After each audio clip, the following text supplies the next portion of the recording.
क्या आप option trading करते हैं लेकिन हमेशा कंफ्यूज रहते हैं कि कौन सा स्ट्राइक प्राइस चुने, कौन सा स्ट्राइक प्राइस बढ़ेगा, कौन सा स्ट्राइक प्राइस जीरो हो जाएगा। आज के इस वीडियो में हम ऑप्शंस की सबसे इम्पोर्टेंट चीज़ समझने वाले हैं। आईटीएम, एटीएम और ओटीएम, इन्हें समझ लिया ना तो आपकी ट्रेडिंग एक्यूरेसी काफ़ी बढ़ सकती है। अभी समझते हैं एटीएम।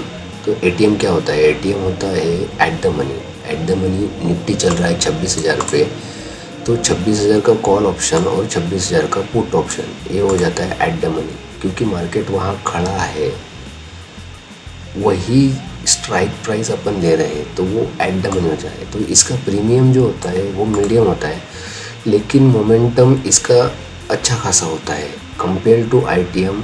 एटीएम का मोमेंटम थोड़ा कम होता है, वो मैं आगे बता रहा हूँ आपको।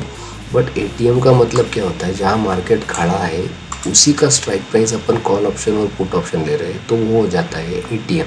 तो अब समझते हैं आईटीएम। आईटीएम का मतलब क्या है? निफ्टी चल रहा है 26,000 पे, तो 25,900 ये इन द मनी का कॉल हो गया और 26,100 ये इन द मनी का पुट हो गया। अब ये इन द मनी क्यों कहलाता है? क्योंकि मार्केट जो है उसने वो प्राइस ऑलरेडी क्रॉस कर लिया है।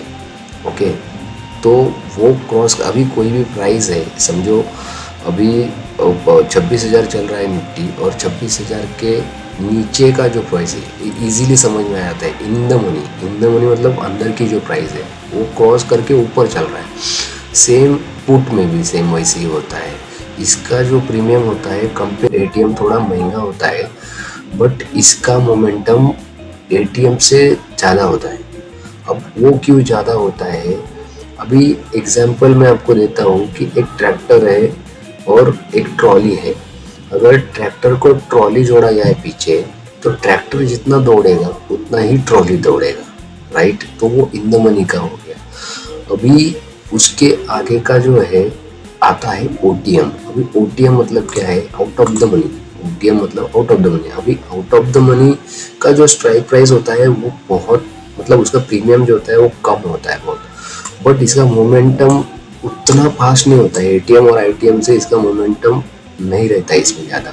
जब मार्केट सेम डायरेक्शन में, जैसे अपसाइड या फिर डाउन साइड, मार्केट कंटिन्यूस जाते ही जा रहा है, जाते ही जा रहा है, वो केस में एक बार अपन समझ सकते हैं कि ओटीएम लिया है और उसमें मोमेंटम आया है। अभी सेम एग्जांपल अगर लेते हैं कि समझो एक ट्रैक्टर है, वो ट्रैक्टर और एक ट्रॉली है।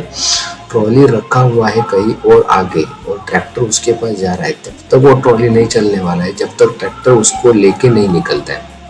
ओके, तो ये केस में ओटीएम का मतलब होता है ट्रॉली। जब ट्रॉली उसके पास जाएगा, लेगा उसको और फिर दौड़ेगा, तो फिर ओटीएम दौड़ेगा। उसके अलावा ओटीएम नहीं दौड़ता है। तो ओटीएम में बहुत केयरफुली जब मोमेंटम है तभी एंट्री लेना है, नहीं तो ओटीएम को दोस्तों अवॉइड करो। और जैसे मैंने शुरू में आपको बताया कि कौन सी स्ट्राइक प्राइस बढ़ते हैं और कौन सी स्ट्राइक प्राइस ज़ीरो होते हैं। अगर ओटीएम आपने एक्सपायरी तक रख लिया तो ये पक्का ज़ीरो होना ही होना है। तो याद रखना दोस्तों, ओटीएम को होल्ड ना करें। मोमेंटम में 5, 10 पॉइंट, 15 पॉइंट, 20 पॉइंट जो मिल रहा है लेके एग्ज़िट कर लो, लेके बैठो मत। बहुत रेयरली ऐसा होता है कि मार्केट बहुत ज़्यादा गैप अप खुल गया, बहुत ज़्यादा गैप डाउन खुल गया, तो वो केस में ओटीएम की स्ट्राइक प्राइस अच्छी खासी बढ़ती है, बट इसका चांसेस बहुत कम रहता है। इसका चांसेस ज़्यादा यही रहता है कि ये ज़ीरो होता है। मैं यही कहना चाहूँगा कि जो भी बिगिनर्स है ना, उनको एटीएम में या फिर आईटीएम में ही ट्रेड करना चाहिए। ओटीएम को मैक्सिमम टाइम अवॉइड करना चाहिए। तो दोस्तों, उम्मीद करता हूँ ये वीडियो आपको अच्छा लगा होगा। तो नेक्स्ट वीडियो ऑप्शन ग्रीक की मैं लाने वाला हूँ, और अगर आप वो चाहते हो कि जल्द से जल्द मैं ले आऊँ तो कमेंट में प्लीज़ लिख देना ऑप्शन ग्रीक्स। और उम्मीद है आपको ये वीडियो मेरा पसंद आया होगा, तो लाइक, शेयर और सब्सक्राइब करना भूलना मत। Thank you.